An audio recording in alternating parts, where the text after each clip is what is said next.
Trend ಆಗ್ತಿರೋದೇನ್ ಗೊತ್ತಾ? ಈ ಮುತ್ಯ ಬಿಸ್ನೆಸ್. ಈ ರಾಶಿದ್ ಹೋಗಿ 5 ದಿನಗಳ ಕಾಲ ಮುಳ್ಳಿನ ಬೇಲಿ ಇರುತ್ತಲ್ಲ ಅದ್ರ ಮೇಲೆ ಕುತ್ಕೊಳ್ತಾನೆ. ಒಂದು ಬಾಟಲ್ ಕ್ಯಾಪ್ ಅಲ್ಲಿ ನೀರ್ ತುಂಬಿಸಿ ಆ ನೀರ್ನ ಸೀದಾ ಬಾಯಿ ಒಳಗಡೆ ಹಾಕ್ತಾನೆ. ಇವನು ನೀರಲ್ಲಿ ದೀಪ ಹಚ್ಚಿ ಅದನ್ನೇ ದೊಡ್ಡ ಪವಾಡ ಅನ್ನೋ ರೀತಿ ತೋರಿಸ್ಕೊಂಡು ಇವನ್ ಹಿಂದೆ ಜನಗಳು ಅಲಿಯೋ ರೀತಿ ಮಾಡ್ಕೊಂಡಿದ್ದಾನೆ. ನಮ್ಮ ಉತ್ತರ ಕರ್ನಾಟಕ ರೀಜನ್ ಅಲ್ಲಿ 11,000 ಪೇಷಂಟ್ಸ್ ಗೆ ಟ್ರೀಟ್ ಮಾಡ್ಲಿಕ್ಕೆ ಒಬ್ಬ ಡಾಕ್ಟರ್ ಇದ್ದಾನೆ. ಅಂಡ್ ಇದು ಬಿಗ್ಗೆಸ್ಟ್ ಅಡ್ವಾಂಟೇಜ್ ಈ ಮುತ್ಯಗಳಿಗೆ. ಕುರಾನ್ ಕಿ ಕಸಮ್ ಮಾಡಿ ಹೇಳ್ತಾ ಇದ್ದೀನಿ, ಈ ಎಲ್ಲಾ ಮುತ್ಯಗಳದ್ದು ನಾಟಕ ಅಷ್ಟೇ. 6 ತಿಂಗಳ ಹಿಂದೆ ನಾನು ಈ ಒಂದು ಮುತ್ಯ ಬಿಸ್ನೆಸ್ ಬಗ್ಗೆ ವಿಡಿಯೋ ಮಾಡಿದಾಗ ಅದರಲ್ಲಿ ಯುಪಿನ ಹಾತ್ರಸ್ ಅಲ್ಲಿ ನಡೆದಿರುವಂತಹ ಒಂದು ಇನ್ಸಿಡೆಂಟ್ ಬಗ್ಗೆ ಹೇಳಿದ್ದೆ. ಹರಿ ಬೋಲೆ ಬಾಬಾ ಅಂತ ಒಬ್ರು ಇದ್ರು, ಅವ್ರದ್ದೊಂದು ಪ್ರೋಗ್ರಾಮ್ ಇರುತ್ತೆ. ಅಂಡ್ ಆ ಒಂದು ಪ್ರೋಗ್ರಾಮ್ ಅಲ್ಲಿ ಸುಮಾರು 80,000 ಜನ ಬರಬಹುದು ಅಂತ ಅವರೊಂದು ಅಂದಾಜು ಹಿಡಿದಿದ್ರು. ಅಂಡ್ ಅದರ ಅಕಾರ್ಡಿಂಗ್ ಅಲ್ಲಿ ಅರೇಂಜ್ಮೆಂಟ್ಸ್ ಮಾಡಿದ್ದು ಕೂಡ. ಆದ್ರೆ ಆ ಬಾಬಾನ ಪ್ರೋಗ್ರಾಮ್ ಸ್ಟಾರ್ಟ್ ಆದಾಗ ಅಲ್ಲಿ 80,000 ಜನ ಅಲ್ಲ 2.5 ಲಕ್ಷ ಜನ ಬರ್ತಾರ. ಸೊ ಆಲ್ರೆಡಿ ಇಷ್ಟೊಂದು ಗದ್ದಲ ಇರ್ಬೇಕಾದ್ರೆ ಆ ಬಾಬಾ ಏನ್ ಹೇಳ್ಬಿಡ್ತಾನೆ, ನಾನ್ ಇಲ್ಲಿಂದ ಹೋಗ್ಬೇಕಾದ್ರೆ ನನ್ ಕಾಲಿನ ಧೂಳ್ ತಗೊಂಡ್ ಹೋಗಿ ನಿಮ್ ಹಣೆಗೆ ಹಚ್ಕೊಳ್ಳಿ, ಅಥವಾ ನಿಮ್ ಮನೇಲಿ ಯಾರಿಗಾದ್ರೂ ಹುಷಾರಿಲ್ಲ ಅಂತಂದ್ರೆ ಅವ್ರ ಹಣೆಗೆ ಹಚ್ಚಿ ಅವ್ರು ಸರಿ ಹೋಗ್ತಾರೆ ಅಂತ ಹೇಳ್ಬಿಟ್ಟು ಅಲ್ಲಿಂದ ಹೋಗ್ಬಿಡ್ತಾನೆ. ಸೊ ಆ ಒಂದು ಬಾಬಾ ಅಲ್ಲಿಂದ ಹೋಗಾದ್ಮೇಲೆ ಅವನ್ ಕಾಲಿನ ಧೂಳ್ಗೋಸ್ಕರ ಆ ಇಷ್ಟು ಜನ ಒಬ್ಬರ ಮೇಲೆ ಒಬ್ರು ಬಿದ್ಕೊಂಡು ಕಾಲ್ ತುಳಿತಕ್ಕೆ ಸುಮಾರು 121 ಜನ ಸಾಯ್ತಾರೆ. ಇಷ್ಟು ನಾನ್ ಲಾಸ್ಟ್ ವಿಡಿಯೋದಲ್ಲಿ ನಿಮಗ್ ತಿಳಿಸ್ಕೊಟ್ಟಿದ್ದೆ. ಆದ್ರೆ ಈಗ ಅಟ್ ಪ್ರೆಸೆಂಟ್ ಈ ಒಂದು ಕೇಸಲ್ಲಿ ಅಪ್ಡೇಟ್ ಏನ್ ಗೊತ್ತಾ? ಆ ಬಾಬಾನ ಆ ಒಂದು ಪ್ರೋಗ್ರಾಮ್ ಇಂದ ಸುಮಾರು 121 ಜನರ ಸಾವಾಗುತ್ತೆ. ಅಂಡ್ ಇದಾದ್ಮೇಲೆ ಆ ಬಾಬಾ ಜೊತೆಗಿದ್ದಂತಹ 11 ಜನರ ಮೇಲೆ FIR ರಿಜಿಸ್ಟರ್ ಆಗುತ್ತೆ. ಅಂಡ್ 6 ಜನ ಪೊಲೀಸ್ ಅವ್ರನ್ನು ಕೂಡ ಸಸ್ಪೆಂಡ್ ಮಾಡ್ತಾರೆ. ಆದ್ರೆ ನೋಟ್ ಮಾಡ್ಕೊಳ್ಳಿ, ಆ ಬಾಬಾ ಹೆಸರಲ್ಲಿ, ಹರಿ ಬೋಲೆ ಬಾಬಾನ ಹೆಸರಲ್ಲಿ ಒಂದೇ ಒಂದು FIR ಕೂಡ ಆಗಲ್ಲ. ಅಂಡ್ ಅದೇನು ಬಾಬಾ ಜೊತೆಗಿದ್ದಂತಹ 11 ಜನರ ಮೇಲೆ ಕೇಸ್ ಆಗಿತ್ತೋ ಅವ್ರಿಗೂ ಕೂಡ ಸುಪ್ರೀಂ ಕೋರ್ಟ್ ಕ್ಲೀನ್ ಚಿಟ್ ಕೊಡುತ್ತೆ. ಇಲ್ಲ ಆ 21 ಜನರ ಸಾವು ಏನಾಗಿದೆಯೋ ಅದರಲ್ಲಿ ಬಾಬಾದು ಏನು ತಪ್ಪಿಲ್ಲ ಅಂತ ಕ್ಲೀನ್ ಚಿಟ್ ಕೊಡುತ್ತೆ. ಅಂಡ್ ಆಫ್ಟರ್ ದಿಸ್ ಇನ್ಸಿಡೆಂಟ್ ಆ ಬಾಬಾದು ಏನ್ ಸ್ಟೇಟ್ಮೆಂಟ್ ಇತ್ತು ಗೊತ್ತಾ? ಇಲ್ಲ ನಂದೇನು ತಪ್ಪಿಲ್ಲ, ನನ್ನ ಆ ಒಂದು ಪ್ರೋಗ್ರಾಮ್ ಅಲ್ಲಿ ನನ್ನ ಹೇಟರ್ಸ್ ಸಹ ಬಂದಿದ್ರು. ಅಂಡ್ ಅವರ ಒಂದು ಆಂಟಿ ಸೋಷಿಯಲ್ ಮೂವ್ಮೆಂಟ್ ಇಂದ ಜನರ ಮಧ್ಯ ಒಂದು ಗದ್ದಲ ಸೃಷ್ಟಿಯಾಗಿ ಅಲ್ಲಿ ಕಾಲ್ ತುಳಿತಕ್ಕೆ ಜನ ಸತ್ತಿದ್ದು, ನಂದಿಲ್ಲಿ ಏನು ತಪ್ಪಿಲ್ಲ ಅಂತ ಹೇಳಿ ಸೈಲೆಂಟ್ ಆಗಿ ಸೈಡ್ ಸರ್ಕೋತಾನ. ಇದು ನಮ್ಮ ಸಮಾಜ, ಇದು ನಮ್ಮ ಸಿಸ್ಟಮ್. ಆ ಸತ್ತಿರುವಂತಹ 121 ಜನರ ಸಾವಿಗೆ ಅರ್ಥನೇ ಇಲ್ಲ, ಅವ್ರಿಗೆ ನ್ಯಾಯನೇ ಸಿಕ್ಕಿಲ್ಲ. ನೋಡಿ, ಸಾವು ಅನ್ನೋದು ಅನಿರೀಕ್ಷಿತ, ಯಾವಾಗ ಬರುತ್ತೋ ಯಾರಿಗೂ ಗೊತ್ತಿಲ್ಲ. ಒಂದಿನ ವಿಡಿಯೋ ನೋಡ್ತಿರುವಂತಹ ನೀವು ಸಾಯ್ಬೇಕು, ನಾನು ಸಾಯ್ಬೇಕು, ಎಲ್ರು ಸಾಯ್ಬೇಕು, ಇದೇ ವಿಧಿ. ಆದ್ರೆ ನಾವೆಲ್ಲ ಯಾವಾಗ, ಹೆಂಗೆ, ಯಾವ ಟೈಮಲ್ಲಿ ಸಾಯ್ತೀವಿ ಅಂತ ನಮಗ್ ಗೊತ್ತಿರಲ್ಲ ಅಷ್ಟೇ. So we have to be prepared. I mean, ನಾವ್ ಇಲ್ದೇ ಇದ್ದಾಗ ನಮ್ಮನ್ನ ಕಳ್ಕೊಂಡು ನಮ್ ಫ್ಯಾಮಿಲಿ ಅವರು ಆಲ್ರೆಡಿ ದುಃಖ ಪಡ್ತಾ ಇರ್ತಾರೆ. ಅಂತ ಟೈಮಲ್ಲಿ ಅವ್ರ ಹತ್ರ ದುಡ್ಡು ಇಲ್ದೆ ಅವ್ರು ಇನ್ನೂ ಸಫರ್ ಆಗೋದ್ ಬೇಡ. So my best advice is term insurance ನ ಮಾಡಿಸ್ಕೊಳ್ಳಿ. ಅಟ್ಲೀಸ್ಟ್ ನಿಮ್ ಫ್ಯಾಮಿಲಿ ಅವರು ನೀವ್ ಇಲ್ದೇ ಇರುವಂತಹ ಸಮಯದಲ್ಲಿ ಫಿನಾನ್ಷಿಯಲಿ ಆದ್ರೂ ಸೆಕ್ಯೂರ್ ಫೀಲ್ ಮಾಡ್ತಾರ. ಡಿಸ್ಕ್ರಿಪ್ಷನ್ ಬಾಕ್ಸ್ ಅಲ್ಲಿ ನಿಮ್ಗೊಂದು ಲಿಂಕ್ ಸಿಗುತ್ತೆ, ಅದ್ರ ಮೇಲೆ ಕ್ಲಿಕ್ ಮಾಡಿ 50ಕ್ಕೂ ಹೆಚ್ಚು ಬ್ರಾಂಡ್ಸ್ ನ ಟರ್ಮ್ ಇನ್ಶೂರೆನ್ಸ್ ಪಾಲಿಸೀಸ್ ನಿಮ್ ಮುಂದೆ ಬರ್ತವೆ. ಅದರಲ್ಲಿ ಆ ಎಲ್ಲಾ ಬ್ರಾಂಡ್ಸ್ ನ ಪಾಲಿಸೀಸ್ ನ ಕಂಪೇರ್ ಮಾಡಿ ನಿಮ್ಗೆ ಯಾವ್ದು ಬೆಸ್ಟ್ ಅನ್ಸುತ್ತೋ ಅದನ್ನ ಸೆಲೆಕ್ಟ್ ಮಾಡ್ಕೊಳ್ಳಿ. ನಾಟ್ ಓನ್ಲಿ ಟರ್ಮ್ ಇನ್ಶೂರೆನ್ಸ್, ನೀವು ಹೆಲ್ತ್ ಇನ್ಶೂರೆನ್ಸ್ ಮಾಡಿಸ್ಕೊಳ್ಳೋದು ಕೂಡ ತುಂಬಾ ಒಳ್ಳೇದು. ಸೇಮ್ ನಿಮ್ಗೆ ಡಿಸ್ಕ್ರಿಪ್ಷನ್ ಬಾಕ್ಸ್ ಅಲ್ಲಿ ಕೊಟ್ಟಿರುವಂತಹ ಲಿಂಕ್ ಅಲ್ಲೇ ಟರ್ಮ್ ಇನ್ಶೂರೆನ್ಸ್ ಜೊತೆಗೆ ಹೆಲ್ತ್ ಇನ್ಶೂರೆನ್ಸ್ ನ ಪಾಲಿಸಿ ಸಹ ಸಿಗ್ತವೆ. ಅಂಡ್ ನಮ್ಮ ದೂತ ಸಭೆಯ ಪ್ರಜೆಗಳಿಗೆ ಒಂದು ಸ್ಪೆಷಲ್ ಆಫರ್ ಕೂಡ ಇದೆ. ಅಪ್ ಟು 15% ವರೆಗೆ ನಿಮ್ಗೆ ಟರ್ಮ್ ಇನ್ಶೂರೆನ್ಸ್ ಮೇಲೆ ಡಿಸ್ಕೌಂಟ್ ಸಿಗುತ್ತೆ. ಅಂಡ್ ಅಪ್ ಟು 25% ವರೆಗೂ ನಿಮ್ಗೆ ಹೆಲ್ತ್ ಇನ್ಶೂರೆನ್ಸ್ ಮೇಲೆ ಡಿಸ್ಕೌಂಟ್ ಸಿಗುತ್ತೆ. ರಿಮೆಂಬರ್, ಇದು ಕೇವಲ ಒಂದು ಪಾಲಿಸಿ ಅಷ್ಟೇ ಅಲ್ಲ, it's a promise that will ensure even after you are not there. So take my advice seriously and ಈಗಲೇ ಹೋಗಿ ಟರ್ಮ್ ಇನ್ಶೂರೆನ್ಸ್ ನ ಮಾಡಿಸ್ಕೊಳ್ಳಿ. ನಾವು back to the topic. Recent ಆಗಿ ನಮ್ಮ ಕರ್ನಾಟಕದಲ್ಲಿ SSLC ಎಕ್ಸಾಮಿನೇಷನ್ ನ ರಿಸಲ್ಟ್ಸ್ ಬಂದ್ವು. ಅಂಡ್ ನಿಜ ಹೇಳ್ಬೇಕು ಅಂತಂದ್ರೆ ಈ ಸತಿನ ರಿಸಲ್ಟ್ಸ್ ಅಧ್ವಾನ ಆಗ್ಬಿಟ್ಟಿದೆ. ಆದ್ರೆ ಈ ಒಂದು ವಿಷಯ ಎಲ್ಲಿನೂ ಟ್ರೆಂಡ್ ಆಗ್ತಾ ಇಲ್ಲ. ಟ್ರೆಂಡ್ ಆಗ್ತಿರೋದೇನ್ ಗೊತ್ತಾ? ಈ ಮುತ್ಯ ಬಿಸ್ನೆಸ್. ನಾನು 6 ತಿಂಗಳ ಹಿಂದೆ ಈ ಒಂದು ಮುತ್ಯ ಬಿಸ್ನೆಸ್ ಬಗ್ಗೆ ವಿಡಿಯೋ ಮಾಡ್ಬೇಕಾದ್ರೆ ಆಗ ಈ ರಾಶಿದ್ ಮುತ್ಯನ ಪ್ರೊಫೈಲ್ ನನಗೆ ಸಜೆಸ್ಟ್ ಆಯ್ತು. ಆದ್ರೆ ಈತ ಆಗಷ್ಟೇನು ಫೇಮಸ್ ಆಗಿರ್ಲಿಲ್ಲ, ಹಾಗಾಗಿ ನಾನು ಈತನ ಇಗ್ನೋರ್ ಮಾಡಿದೆ. ಆದ್ರೆ ಇವತ್ತಿನ ದಿನ ಈತನ ಪಾಪ್ಯುಲಾರಿಟಿ ಎಷ್ಟಿದೆ ಅಂತಂದ್ರೆ ಈ ಒಂದು ವಿಡಿಯೋ ನೋಡಿ ನಿಮ್ಗೆ ಗೊತ್ತಾಗುತ್ತೆ.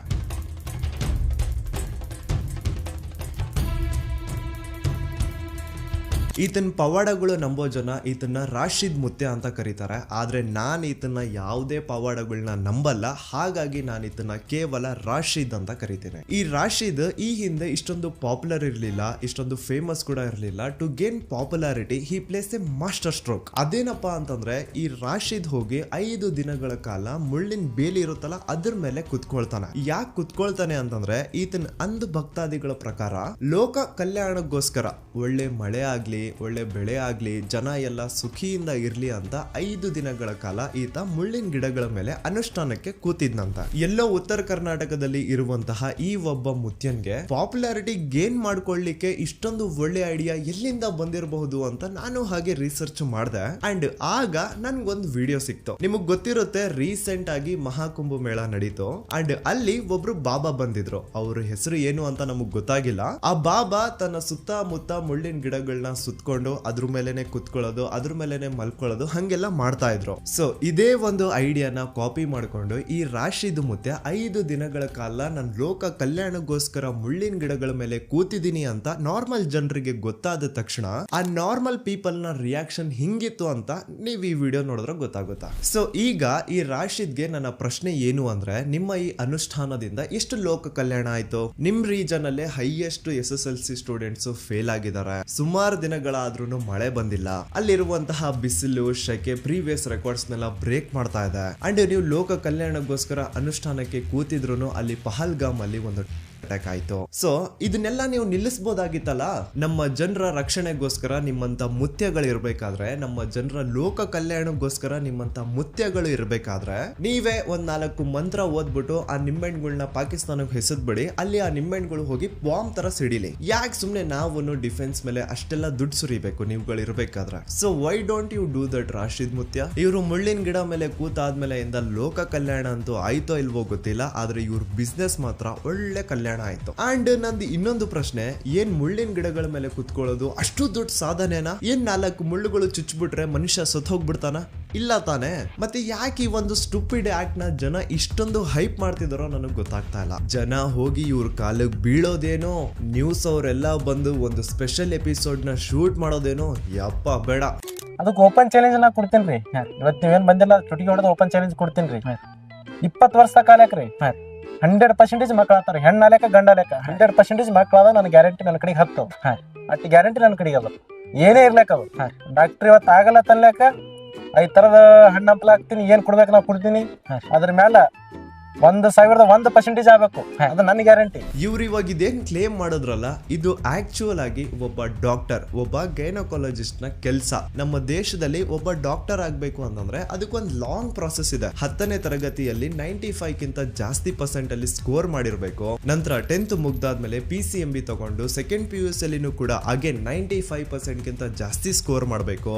ನಂತರ ನೀಟ್ ಎಕ್ಸಾಮ್ ಅಂತ ಒಂದಿರುತ್ತೆ, ಅದನ್ನ ಅಟೆಂಡ್ ಮಾಡಿ ಅದರಲ್ಲಿ ಒಳ್ಳೆ ರ್ಯಾಂಕ್ ತಗೊಂಡ್ರೆ ಮಾತ್ರ ಒಂದೊಳ್ಳೆ ಮೆಡಿಕಲ್ ಕಾಲೇಜ್ ಅಲ್ಲಿ ಒಂದು ಸೀಟ್ ಸಿಗುತ್ತೆ. ಅಲ್ಲಿ ಸುಮಾರು 5 ವರ್ಷವರೆಗೂ MBBS ಓದಿ ಪಾಸ್ ಮಾಡಬೇಕು. ಇಷ್ಟೆಲ್ಲ ಓದಿದ ಆದ್ಮೇಲೆನು ಈ ತರ ಪೇಷಂಟ್ಸ್ ಗೆ, ಲೈಕ್ ಮಕ್ಕಳು ಆಗ್ತಾ ಇರಲ್ವಲ್ಲ ಅಂತ ಪೇಷಂಟ್ಸ್ ಗೆ ಟ್ರೀಟ್ ಮಾಡ್ಲಿಕ್ಕೆ MBBS ಆದ್ಮೇಲೆನು ಕೂಡ 4-5 ವರ್ಷ ಸ್ಪೆಷಲೈಸೇಷನ್ ಮಾಡಬೇಕು. ಸೊ ಇಷ್ಟೊಂದು ಓದಿ ಪಾಸ್ ಮಾಡಿ MBBS ಡಿಗ್ರಿ ತಗೊಂಡು ಅದಾದ್ಮೇಲೆ ಸ್ಪೆಷಲೈಸೇಷನ್ ಎಲ್ಲ ಮಾಡಿ ಇಷ್ಟೆಲ್ಲ ಎಕ್ಸಾಮ್ಸ್ ನ ಕ್ಲಿಯರ್ ಮಾಡಿ ಒಬ್ಬ ಗೈನಕಾಲಜಿಸ್ಟ್ ಆದ್ರೆ ಅಂತವ್ರಿಗೆ ಕಾಂಪಿಟಿಷನ್ ಯಾರು ಗೊತ್ತಾ? ಆಫ್ಟರ್ ಆಲ್ ಡಿಗ್ರಿನೂ ಪಾಸ್ ಮಾಡದೇ ಇರುವಂತಹ ಇಂತ ಮುತ್ಯಗಳು. ನೋಡಿ, ನಮ್ಮ ದೇಶದಲ್ಲಿ ಆಲ್ರೆಡಿ ಡಾಕ್ಟರ್ಸ್ ನ ಶಾರ್ಟೇಜ್ ಇದೆ. ಅಂತದ್ರಲ್ಲಿ ಈ ತರ ಸ್ಪೆಷಲೈಸೇಷನ್ ಮಾಡಿರುವಂತಹ ಡಾಕ್ಟರ್ಸ್ ನ ಕೊರತೆ ಅಂತೂ ತುಂಬಾ ಇದೆ. ವರ್ಲ್ಡ್ ಹೆಲ್ತ್ ಆರ್ಗನೈಸೇಷನ್ ನ ಇನ್ಸ್ಟ್ರಕ್ಷನ್ ಪ್ರಕಾರ ಒಂದು ದೇಶದಲ್ಲಿ ಒಂದು ಹೆಲ್ತ್ ಸಿಸ್ಟಮ್ ಚೆನ್ನಾಗಿರ್ಬೇಕು ಅಂದ್ರೆ 1,000 ಪೇಷಂಟ್ಸ್ ನ ಟ್ರೀಟ್ ಮಾಡ್ಲಿಕ್ಕೆ ಒಬ್ಬ ಡಾಕ್ಟರ್ ಇರಬೇಕು. ಆಗ ಇಟ್ಸ್ ಕಾಲ್ಡ್ ಒಂದು ಒಳ್ಳೆ ಹೆಲ್ತ್ ಸಿಸ್ಟಮ್ ಅಂತ. ಆದ್ರೆ ನಮ್ಮ ದೇಶದಲ್ಲಿ ಈ ನಂಬರ್ 1200 ಇದೆ. ಅಂದ್ರೆ 1200 ಪೇಷಂಟ್ಸ್ ಗೆ ಟ್ರೀಟ್ ಮಾಡ್ಲಿಕ್ಕೆ ಒಬ್ಬ ಡಾಕ್ಟರ್ ಇದ್ದಾನೆ. ಅಂಡ್ ಇನ್ನು ನಮ್ ಉತ್ತರ ಕರ್ನಾಟಕದ ರೀಜನ್ ಬಗ್ಗೆ ಹೇಳೋದಾದ್ರೆ ಇಲ್ಲಿ 11,000ಕ್ಕಿಂತ ಹೆಚ್ಚು ಪೇಷಂಟ್ಸ್ ಗೆ ಟ್ರೀಟ್ ಮಾಡ್ಲಿಕ್ಕೆ ಕೇವಲ ಒಬ್ಬ ಡಾಕ್ಟರ್ ಇದ್ದಾನೆ. ಸೊ ನೀವು ಕಂಪೇರ್ ಮಾಡಬಹುದು ವರ್ಲ್ಡ್ ಹೆಲ್ತ್ ಆರ್ಗನೈಸೇಷನ್ ನ ಇನ್ಸ್ಟ್ರಕ್ಷನ್ ಏನಿದಾವೋ, ಲೈಕ್ 1,000 ಪೇಷಂಟ್ಸ್ ಗೆ ಒಬ್ಬ ಡಾಕ್ಟರ್ ಇರಬೇಕು ಅಂತ WHO ಹೇಳುತ್ತೆ. ಆದ್ರೆ ನಮ್ಮ ಉತ್ತರ ಕರ್ನಾಟಕ ರೀಜನ್ ಅಲ್ಲಿ 11,000 ಪೇಷಂಟ್ಸ್ ಗೆ ಟ್ರೀಟ್ ಮಾಡ್ಲಿಕ್ಕೆ ಒಬ್ಬ ಡಾಕ್ಟರ್ ಇದ್ದಾನೆ. ಸೊ ಇಲ್ಲೇ ನೀವು ಅರ್ಥ ಮಾಡ್ಕೋಬೇಕು ನಮ್ ಕಡೆ ಸಿಚುವೇಶನ್ ಎಷ್ಟು ವರ್ಸ್ಟ್ ಇದೆ ಅಂತ. ಸೊ ಹೆಲ್ತ್ ಡಿಪಾರ್ಟ್ಮೆಂಟ್ ನ ಈ ಒಂದು ಲೂಪ್ ಹೋಲ್ ನೇ, ಈ ಒಂದು ಫೇಲ್ಯೂರ್ ನೇ ಈ ಮುತ್ಯಗಳು ಅಡ್ವಾಂಟೇಜ್ ಆಗಿ ಯೂಸ್ ಮಾಡ್ಕೊಳ್ಳೋದು. ಕ್ಯಾನ್ಸರ್ ಯಾವುದೇ ಇರ್ಲಕ್ಕ first stage, second stage, third stage ಏನೋ ಮಿಕ್ ಹೋಗಿರ್ತ ಡಾಕ್ಟರ್ಗಳಿಗೆ, ನನಗೆಲ್ಲ ಆಗ್ತದ. ಸೆಕೆಂಡ್ ಸ್ಟೇಜ್ ತಕ್ಕ ಅದು ಓಪನ್ ಚಾಲೆಂಜ್ ಕೊಡ್ತೀನಿ ಅದು ನಿಮ್ ನ್ಯೂಸ್ ದವರಿಗೆ ಬರ್ಲೆಕ್ಕ ಪರಿಹಾರ ಮಾಡ್ಕೊಂಡು ಹೋಗ್ಲಿಕ್ಕೆ. ಯಾಕೆ ಭಕ್ತರಿರ್ಲಿಕ್ಕೆ ಎಲ್ಲಿದವ್ರು ಇರ್ಲಿಕ್ಕೆ ಥರ್ಡ್ ಸ್ಟೇಜ್ ದಾಗ ಕ್ಯಾನ್ಸರ್ ಇತ್ತು ಒಂದು. ಇಲ್ಲೇ ವಿಚಾರ ಹಾಕ್ಬಿಟ್ರಿ ನೀವು.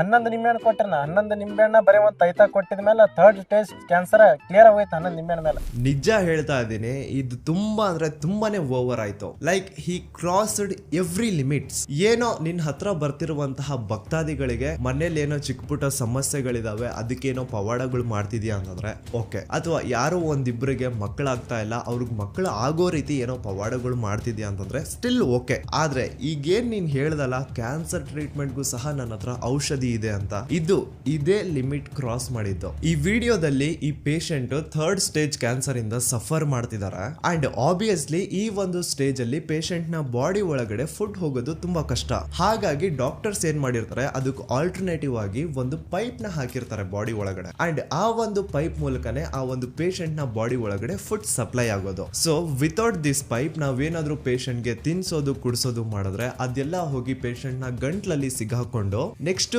ಮೇಜರ್ ಪ್ರಾಬ್ಲಮ್ಸ್ ನ ಕ್ರಿಯೇಟ್ ಮಾಡಬಹುದು. ಸೊ ಇಷ್ಟನ್ನು ಬೇಸಿಕ್ ನಾಲೆಡ್ಜ್ ಇಲ್ಲದೆ ಇರುವಂತಹ ಈ ರಾಶಿದ್ ಏನ್ ಮಾಡ್ತಾನೆ, ತನ್ನ ಹತ್ರ ಬಂದಿರುವಂತಹ 3rd ಸ್ಟೇಜ್ ಕ್ಯಾನ್ಸರ್ ಪೇಷಂಟ್ ಗೆ ಒಂದು ಬಾಟಲ್ ಕ್ಯಾಪ್ ಅಲ್ಲಿ ನೀರ್ ತುಂಬಿಸಿ ಆ ನೀರ್ನ ಸೀದಾ ಬಾಯಿ ಒಳಗಡೆ ಹಾಕ್ತಾನೆ. ಅಂಡ್ ಇದಕ್ ರಿಯಾಕ್ಷನ್ ಆಗಿ ನೀವು ಇಮಿಡಿಯೇಟ್ಲಿ ನೋಡಬಹುದು, ಆ ಪೇಷಂಟ್ ನ ಗಂಟ್ಲಲ್ಲಿ ಚೋಕ್ ಆಗಿ ಆ ಪೇಷಂಟ್ ವಿಲ ವಿಲ ಅಂತ ಒದ್ಲಾಡುತ್ತಾ. ಇದೊಂದೇ ಅಲ್ಲ, ಇದೇ ತರ ಇನ್ನೊಂದು ವಿಡಿಯೋ ಇದೆ. ಇಲ್ಲಿ ಈ ರಾಶಿದ್ ಏನ್ ಮಾಡ್ತಾನೆ, ತನ್ನ ಹತ್ರ ಬಂದಿರುವಂತಹ ಕ್ಯಾನ್ಸರ್ ಪೇಷಂಟ್ ಗೆ ಒಂದು ಕವರ್ ಅಲ್ಲಿ ಇರುವಂತಹ ನಿಂಬೆಹಣ್ಣು ಮೇಲೆ ಏನೋ ಹಾಳು ಮೂಳು ಮಂತ್ರಗಳನ್ನ ಓದಿ ಇದನ್ನ ಪೇಷಂಟ್ ಗೆ ಕೊಡಿ ಸರಿ ಹೋಗ್ತಾರೆ ಅಂತ ಹೇಳ್ತಾನೆ. ನೋಡಿ, ನಮ್ಮ ಇಂಡಿಯಾದಲ್ಲಿ ಒಂದು ಸ್ಟ್ರಿಕ್ಟ್ ರೂಲ್ ಇದೆ, ಯಾರಾದ್ರೂ ಒಬ್ಬ ಸೋ ಕಾಲ್ಡ್ ಬಾಬಾ ಅವ್ರ ಮುತ್ಯ ಯಾವುದೇ ಒಂದು ಮೆಡಿಕಲ್ ಡಿಗ್ರಿ ಇಲ್ದೆ ನನ್ನ ಹತ್ರ ಬಂದ್ರೆ ನಾನು ಆ ಕಾಯಿಲೆಗೆ ಟ್ರೀಟ್ಮೆಂಟ್ ಕೊಡ್ತೀನಿ, ಈ ಕಾಯಿಲೆಗೆ ಟ್ರೀಟ್ಮೆಂಟ್ ಕೊಡ್ತೀನಿ, ಎಸ್ಪೆಷಲಿ ಕ್ಯಾನ್ಸರ್ ಅಂತಹ ದೊಡ್ಡ ರೋಗಕ್ಕೆ ಟ್ರೀಟ್ಮೆಂಟ್ ಕೊಡ್ತೀನಿ ಅಂತ ಕ್ಲೇಮ್ ಮಾಡ್ತಿದ್ದಾನೆ ಅಂದ್ರೆ it's A punishable offence. And exactly ಇದೇ ಮಾಡ್ತಿದ್ದಾನೆ ಈ ಸೋ ಕಾಲ್ಡ್ ರಾಶಿದ್ ಮುತ್ಯ. Without any medical degree, without any medical back ground ಈ ರಾಶಿದ್ ಮುತ್ಯ ಕ್ಲೇಮ್ ಮಾಡ್ತಿದ್ದಾರೆ ಇವರು ಕ್ಯಾನ್ಸರ್ ಟ್ರೀಟ್ಮೆಂಟ್ ಗೆ ಪರಿಹಾರ ಕೊಡ್ತಾರೆ ಅಂತ. ರಾಶಿದ್, ಈ ಒಂದು ಮಾತನ್ನ ಡೈರೆಕ್ಟ್ ಆಗಿ ನಿನ್ಗೆ ಹೇಳ್ತಾ ಇದ್ದೀನಿ, ನೀನ್ ಏನ್ ಮಾಡ್ತಾ ಇದೆಯೋ ಈ ಕೆಟ್ಟ ದಂಧೆನ ಮೊದ್ಲು ನಿಲ್ಸೋ. ಇಲ್ಲ ಅಂತಂದ್ರೆ ನಿನ್ ಮೇಲೆ ಯಾವ ತರ ಲೀಗಲ್ ಆಕ್ಷನ್ ತಗೋಬಹುದು ಅಂತ ಹೇಳ್ತೀನಿ, ನೀಟಾಗಿ ಕೇಳಿಸ್ಕೊ. Section 17 of Indian contract act 1872 case of fraud ಮಾಡ್ತಾ ಇದೆಯಾ ನಿನ್ ಜನರ ಹತ್ರ. Section 18 of Indian contract act misrepresentation, like ನೀನ್ ಡಾಕ್ಟರ್ ಅಲ್ದೇ ಇದ್ರು ಡಾಕ್ಟರ್ ಅಂತ ತೋರಿಸ್ಕೊಳ್ತಾ ಇದೆಯಾ. Section 28 of BNS act consent known to be given under fear or misconception, ಅಂದ್ರೆ ನಿನ್ ಹತ್ರ ಏನು ಕ್ಯಾನ್ಸರ್ ಟ್ರೀಟ್ಮೆಂಟ್ ಗೆ ಅಂತ ಪೇಷಂಟ್ಸ್ ಬರ್ತಾ ಇದಾರೋ ಅವ್ರನ್ನ ಟ್ರೀಟ್ ಮಾಡೋಕೆ ನಿನ್ ಕೈಯಲ್ಲಿ ಆಗಲ್ಲ ಅಂತ ನಿನ್ ಮನ್ಸಾಕ್ಷಿಗೆ ಗೊತ್ತು. ಆದ್ರೂ ಸಹ ನೀನ್ ಅವ್ರನ್ನ ಡಾಕ್ಟರ್ ಹತ್ರ ಕಳಿಸ್ದಿರಾ ನೀನೇ ಅವ್ರಿಗೆ ಟ್ರೀಟ್ಮೆಂಟ್ ಕೊಡ್ತೀನಿ ಅಂತ ಅವ್ರಿಗೆ ಭರವಸೆ ಕೊಟ್ಟು ಅವ್ರನ್ನ ಫೂಲ್ ಮಾಡಿ ಅವರಿಂದ ದುಡ್ಡು ಮಾಡ್ತಾ ಇದೀಯಾ. And then violation of Indian Medical Council Act 1956, without any medical degree, without any medical background ನೀನು ಒಂದು ಕಾಯಿಲೆಗೆ ಟ್ರೀಟ್ಮೆಂಟ್ ಕೊಡ್ತೀನಿ ಅನ್ನೋದು, ಎಸ್ಪೆಷಲಿ ಕ್ಯಾನ್ಸರ್ ಅಂತಹ ಕಾಯಿಲೆಗೆ ಟ್ರೀಟ್ಮೆಂಟ್ ಕೊಡ್ತೀನಿ ಅನ್ನೋದು is A punishable offence. And ಇನ್ನೊಂದು ಬಂದು drugs and magic remedies act 1954, without any scientific basis cancer ಅಂತಹ ದೊಡ್ಡ ಕಾಯಿಲೆಗೆ ಟ್ರೀಟ್ಮೆಂಟ್ ಕೊಡ್ತೀನಿ ಅಂತ ಹೇಳೋದು, ಅದನ್ನ ಅಡ್ವರ್ಟೈಸಿಂಗ್ ಮಾಡ್ಕೊಳ್ಳೋದು is A punishable offence. So ಇಷ್ಟೆಲ್ಲ ಲೀಗಲ್ ಆಕ್ಷನ್ ನಿನ್ ಮೇಲೆ ಯಾರು ಬೇಕಾದ್ರೂ ತಗೋಬಹುದು, ಅಷ್ಟೇ ಯಾಕೆ ತಲೆಕೆಟ್ರೆ ನಾನೇ ಈ ಕೆಲಸ ಮಾಡಬಹುದು. ಅದಕ್ಕೆ ಹೇಳ್ತಾ ಇದ್ದೀನಿ, ನೀನ್ ಏನ್ ಈ ಕೆಟ್ಟ ದಂಧೆನ ಮಾಡ್ತಾ ಇದೆಯೋ ಇದನ್ನ ಇಲ್ಲಿಗೆ ನಿಲ್ಲಿಸ್ಬಿಡು. ನಾಳೆ ದಿನ ಯಾರಾದ್ರೂ ನಿನ್ ಮೇಲೆ ಈ ತರ ಲೀಗಲ್ ಆಕ್ಷನ್ ತಗೊಂಡ್ರೆ ಆಗ ನೀನು ಕೋರ್ಟ್ ಅಲ್ಲಿ ಬಂದು ಉತ್ತರ ಕೊಡ್ಲೇಬೇಕು. ಅಂಡ್ ಕೋರ್ಟ್ ಅಲ್ಲಿ ನಿನಗೆ ಶಿಕ್ಷೆ ಆಗುತ್ತೆ ಕೂಡ. ಅದ್ರ ಜೊತೆಗೆ ರಾಶಿದ್ ನೀನ್ ಸತ್ತಾದ್ಮೇಲೆ ಮೇಲೆ ಹೋಗಿ ಉತ್ತರ ಕೊಡ್ಲೇಬೇಕು. ಅಲ್ಲಾಕೆ ಸಾಮ್ನೆ ಜಾಕೋ ಕ್ಯಾ ಜವಾಬ್ ದೇತಾ ಬಾ. ನೀನ್ ಏನಿದು ಪವಾಡ ಮಾಡ್ತೀನಿ ಅಂತ ಹೇಳ್ಕೊಂಡು ಶೈತಾನಿ ಕೆಲಸ ಮಾಡ್ತಾ ಇದೆಯೋ ಇದನ್ನ ನಿನ್ನ ನನ್ನ ಇಸ್ಲಾಂ ಧರ್ಮ ಒಪ್ಪಲ್ಲ. ಈ ವಿಷಯ ನಿನ್ಗೂ ಚೆನ್ನಾಗ್ ಗೊತ್ತು. ಏನೇ ಪವಾಡ ಮಾಡ್ಬೇಕಂದ್ರು, ಯಾರ ಲೈಫ್ ಅಲ್ಲಿ ಏನೇ ಚೇಂಜಸ್ ಮಾಡ್ಬೇಕಂದ್ರು ಅದಕ್ಕೆ ಹಕ್ಕು, ಅಧಿಕಾರ, ಶಕ್ತಿ ಇರೋದು ಆ ದೇವ್ರು, ಆ ಅಲ್ಲಾಗೆ ಮಾತ್ರ. ಸೊ ನೀನು ಈಗೇನ್ ನಿನ್ನ ಹಲ್ಕ ಕೆಲಸ ಮಾಡ್ತಾ ಇದೆಯೋ ಇದ್ರಿಂದ ಆ ಅಲ್ಲಾಗೆ, ಆ ದೇವ್ರಿಗೆ ಸವಾಲ್ ಹಾಕ್ದಂಗೆ. ಇಷ್ಟೆಲ್ಲಾ ವಿಷಯಗಳು ಗೊತ್ತಾದ್ಮೇಲೆ ಯಾವ್ಯಾವೆಲ್ಲ ಮುಸ್ಲಿಂ ಆರ್ಗನೈಸೇಷನ್ ನಿನ್ ಮೇಲೆ ಏನೇನೆಲ್ಲ ಆಕ್ಷನ್ ತಗೊಳುತ್ತೋ ನನಗ್ ಗೊತ್ತಿಲ್ಲ. ಕಾಸ್ ನೀನು ಬಹಳ ಹೆಸರು ಕೆಡಿಸಿದ್ಯಾ ಇಸ್ಲಾಂ ಧರ್ಮದ್ದು. ನೀನು ಮೊಹರಂ ಟೈಮ್ ಅಲ್ಲಿ ಇಮಾಮ್ ಹುಸೇನ್ ಅವ್ರು ಕೊಟ್ಟಂತಹ ಲೈಫ್ ಸ್ಯಾಕ್ರಿಫೈಸ್ ನ ಸೆಲೆಬ್ರೇಟ್ ಮಾಡ್ತೀಯಾ. ನೀನು ನಿನ್ ಪವಾಡಗಳನ್ನ ಪ್ರೂವ್ ಮಾಡ್ಕೊಳ್ಳಿಕ್ಕೆ ನಮಾಜ್ ಅಂತಹ ಪವಿತ್ರ ಪ್ರಾರ್ಥನೆಯ ಪ್ರಾಮುಖ್ಯತೆ ಜೊತೆಗೆ ಅದ್ರ ಮರ್ಯಾದೆ ಕೂಡ ಕಳೀತಾ ಇದೆಯಾ. ಪ್ರೂಫ್ ಇದೆ ನನ್ನ ಹತ್ರ, ಪ್ರೂಫ್ ಇಲ್ದೆ ನಾನು ಏನು ಮಾತಾಡಲ್ಲ.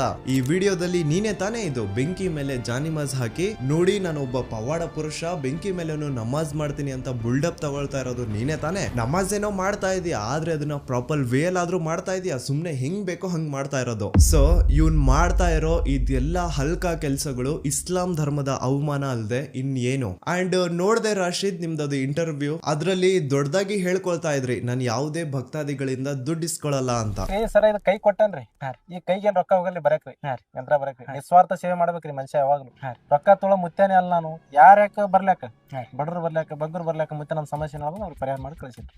ಸೊ ನೀವ್ ಯಾರ ಹತ್ರನು ದುಡ್ಡು ಇಸ್ಕೊಳಲ್ಲ ಅಂದ್ಮೇಲೆ ಈ ವಿಡಿಯೋಸ್ ಅಲ್ಲಿ ನಿಮ್ ಎದುರುಗಡೆ ಬಿದ್ದಿರುವಂತಹ ಈ ನೋಟ್ಸ್ ಗಳೆಲ್ಲ ಏನು? ಮುಂಚೆ ಯಾವ್ದೋ ಕಾಡ್ ತರ ಇರುವಂತಹ ಪ್ರದೇಶದಲ್ಲಿ ಕಲ್ ಮೇಲೆ ಕುತ್ಕೊಂಡು ಪವಾಡಗಳು ಹೇಳೋ ನೀವು ಈಗ ಒಂದ್ ಮಠ ಮಾಡ್ಕೊಂಡಿದ್ದೀರಾ. ಅಂಡ್ ಮುಂಚೆ ಎಸ್ಪ್ರೆಸೋ ಅಂತಹ ಒಂದು ಚಿಕ್ಕ ಕಾರಲ್ಲಿ ಓಡಾಡ್ತಿದ್ದಂತವ್ರು ಈಗ ಸ್ಕಾರ್ಪಿಯೋ ಎನ್ ಅಂತಹ 30-40 ಲಕ್ಷದ ಕಾರಲ್ಲಿ ವಿತ್ ಸೆಕ್ಯೂರಿಟಿ ಜೊತೆ ಓಡಾಡ್ತಾ ಇದ್ದೀರಾ. ಸೊ ಸ್ಟಾಪ್ ಸೇಯಿಂಗ್ ನೀನ್ ದುಡ್ಡು ಮಾಡ್ತಿಲ್ಲ ಅಂತ. You are fooling the people and making money out of it. ಈ ರಾಶಿದ್ ಮುತ್ಯ ಜೊತೆ ಇನ್ನೂ ಕೆಲವೊಂದಿಷ್ಟು ಮುತ್ಯಗಳಿದ್ದಾರೆ. ಫಾರ್ ಎಕ್ಸಾಂಪಲ್ ಈ ಒಬ್ಬ ವೇಸ್ಟ್ ಫೆಲ್ಲೋ, ಇವನ್ ಹೆಸರು ಆರಿಫ್ ಮುತ್ಯ ಅಂತ. ಇವನು ನೀರಲ್ಲಿ ದೀಪ ಹಚ್ಚಿ ಅದನ್ನೇ ದೊಡ್ಡ ಪವಾಡ ಅನ್ನೋ ರೀತಿ ತೋರಿಸ್ಕೊಂಡು ಇವನ್ ಹಿಂದೆ ಜನಗಳು ಅಲಿಯೋ ರೀತಿ ಮಾಡ್ಕೊಂಡಿದ್ದಾನೆ. ನೋಡಿ, ನೀರಲ್ಲಿ ದೀಪ ಹಚ್ಚೋದು ಏನ್ ದೊಡ್ಡ ಸಾಧನೆ ಅಲ್ಲ, ಏನ್ ದೊಡ್ಡ ಪವಾಡ ಅಲ್ಲ. ನೀರಲ್ಲಿ ಹೇಗ್ ದೀಪ ಹಚ್ಚಬೇಕು ಅಂತ ನಟರಾಜ್ ಅವರು ಒಂದು ಲೈವ್ ಶೋ ಅಲ್ಲಿ ಅದನ್ನ ಎಕ್ಸ್ಪೋಸ್ ಮಾಡಿದ್ದಾರೆ. ನನ್ ಲಾಸ್ಟ್ ವಿಡಿಯೋದಲ್ಲಿ ಹೇಳ್ದಂಗೆ ಈ ಒಂದು ರೀಜನ್ ಎಲ್ಲಿಂದ ಈ ಮುತ್ಯಗಳು ಹುಟ್ಟಿ ಬರ್ತಾ ಇದಾರೋ ಆ ಒಂದು ರೀಜನ್ ಅಲ್ಲಿ ಎಜುಕೇಶನ್ ಅನ್ನೋದು ತುಂಬಾ ಕಮ್ಮಿ. ಅಂಡ್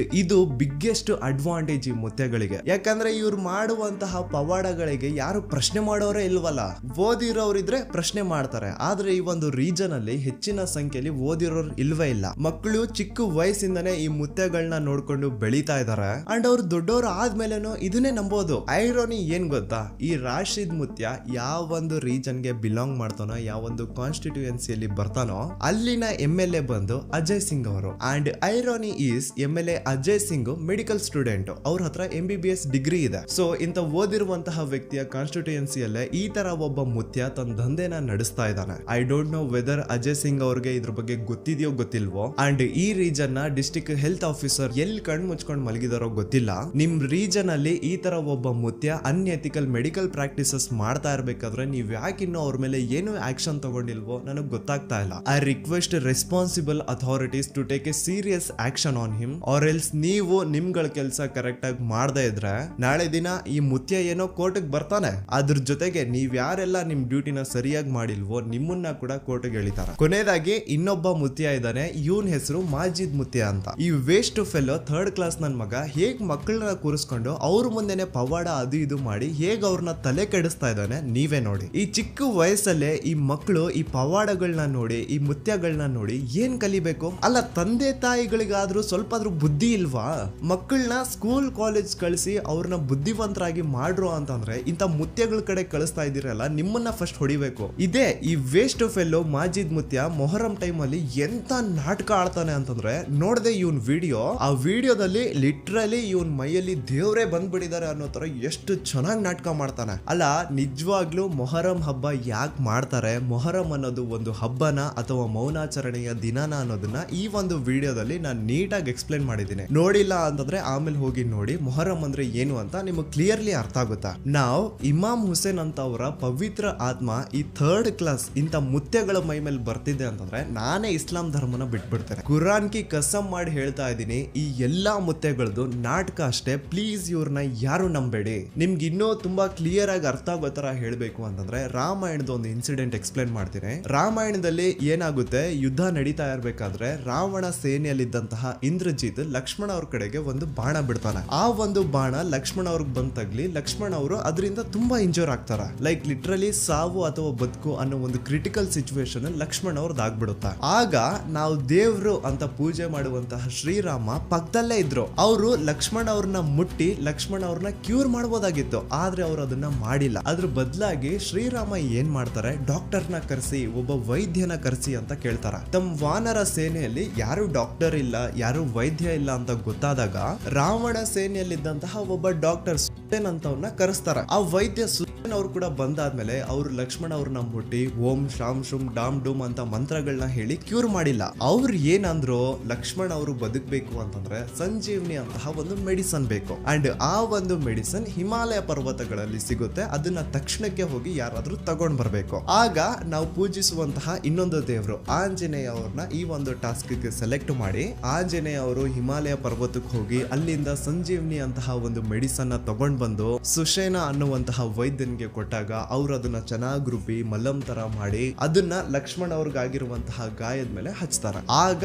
ಲಕ್ಷ್ಮಣ್ ಅವರು ಕ್ಯೂರ್ ಆಗೋದು. ಸೊ ರಾಮಾಯಣನ ಈ ಒಂದು ಇನ್ಸಿಡೆಂಟ್ ಇಂದ ನಾವ್ ಏನ್ ಕಲಿಬಹುದು ಅಂದ್ರೆ, ಆಕ್ಚುಲಿ ದೇವರಾಗಿದ್ದಂತವ್ರು, ಆಕ್ಚುಲಿ ದೈವಿಕ ಶಕ್ತಿನ ಹೊಂದಿರುವಂತವ್ರು ಮಾನವೀಯತೆಯಿಂದ ನಡ್ಕೊಂಡಿರ್ಬೇಕಾದ್ರೆ ನಾವು ಮಾನವರು ಯಾರು ಮಾನವೀಯತೆಯಿಂದ ನಡ್ಕೋಬೇಕೋ ನಾವೇ ಮಾನವೀಯತೆಯನ್ನ ಬಿಟ್ಟು ದೇವ್ರ ತರ ಯಾಕೆ ನಡ್ಕೋತಾ ಇದೀವೋ ನನಗ್ ಗೊತ್ತಿಲ್ಲ. ನಾನು ಹೇಳೋದೇನು ಅಂತಂದ್ರೆ, ನಮ್ ಜೀವನದಲ್ಲಿ ಏನೇ ಕಷ್ಟಗಳು ಬಂದ್ರು ಅದು ನಾವು ಮಾಡಿರುವಂತಹ ಕರ್ಮಗಳ ಫಲ. ನಾವು ಅನುಭವಿಸ್ಲೇಬೇಕು. ಈ ಜನ್ಮದಲ್ಲಿ ಆ ಕರ್ಮಗಳನ್ನ ಅನುಭವಿಸದೇ ಇದ್ರು ನೆಕ್ಸ್ಟ್ ಜನ್ಮದಲ್ಲಿ ಹಾಗೆ ನಾವು ರಿಪೀಟ್ ಆಗೇ ಆಗ್ತವೆ. ಯಾರು ತಮ್ಮ ಕರ್ಮಗಳಿಂದ ಓಡಿ ಹೋಗಕ್ ಆಗಲ್ಲ. ಆ ದೇವ್ರು ನಮ್ಮ ಹಣೆ ಬರಹದಲ್ಲಿ ಏನ್ ಬರ್ದಿದಾನೋ ಅದೇ ಆಗೋದು. ಅದನ್ನ ಚೇಂಜ್ ಮಾಡುವಂತಹ ಯೋಗ್ಯತೆ ನಮ್ಮ ಮನುಷ್ಯ ಕುಲದಲ್ಲಿ ಯಾರಿಗೂ ಇಲ್ಲ. ಸೊ ನಾನು ಲಾಸ್ಟ್ ವಿಡಿಯೋದಲ್ಲಿ ಕೂಡ ಹೇಳಿದ್ದೆ, ಈಗ್ಲೂ ಹೇಳ್ತಾ ಇದ್ದೀನಿ, ನಿಮ್ಗೆ ನಂಬೇಕು ಅಂತ ಇದ್ರೆ ನೀವು ಪೂಜೆ ಮಾಡುವಂತಹ ಆ ದೇವ್ರನ್ನ, ಆ ಮೇಲೆ ಇರುವಂತಹ ದೇವ್ರನ್ನ ನಂಬಿ. ಅದನ್ನ ಬಿಟ್ಬಿಟ್ಟು ಇಂಥ ಮುತ್ಯಗಳ ಬಲೆಗೆ ಮಾತ್ರ ಸಿಗಾಕೋಬೇಡಿ. ಇನ್ನು ಡಿಸ್ಕ್ರಿಪ್ಷನ್ ಬಾಕ್ಸ್ ಅಲ್ಲಿ ಕೊಟ್ಟಿರುವಂತಹ ಲಿಂಕ್ ಮೇಲೆ ಕ್ಲಿಕ್ ಮಾಡಿ ಟರ್ಮ್ ಇನ್ಶೂರೆನ್ಸ್ ನ ಮಾಡಿಸ್ಕೊಳ್ಳೋದನ್ನ ಮರಿಬೇಡಿ. ವಿತ್ ದಟ್ ಲಿಂಕ್ ನೀವು ಪಾಲಿಸಿನ ಆನ್ಲೈನ್ ಬೈ ಮಾಡಿದ್ರೆ ನಿಮ್ಗೆ 15 to 25% ವರೆಗೂ ಡಿಸ್ಕೌಂಟ್ ಸಿಗುತ್ತೆ. ಓಕೆ ದೆನ್, ಈ ವಿಡಿಯೋ ಮುತ್ಯ ಬಿಸ್ನೆಸ್ ನ ಪಾರ್ಟ್ 2 ಆದ್ರಿಂದ ಪಾರ್ಟ್ 1 ವಿಡಿಯೋ ಇಲ್ಲಿದೆ. ಇದ್ರ ಮೇಲೆ ಕ್ಲಿಕ್ ಮಾಡಿ ಈಗ ಆ ವಿಡಿಯೋನ ನೋಡಬಹುದು. ನಾನು ನಿಮ್ಮ ದೂತ ಸಮೀರ್ MD. ಮತ್ತೆ ಸಿಗ್ತೀನಿ ನೆಕ್ಸ್ಟ್ ವಿಡಿಯೋ.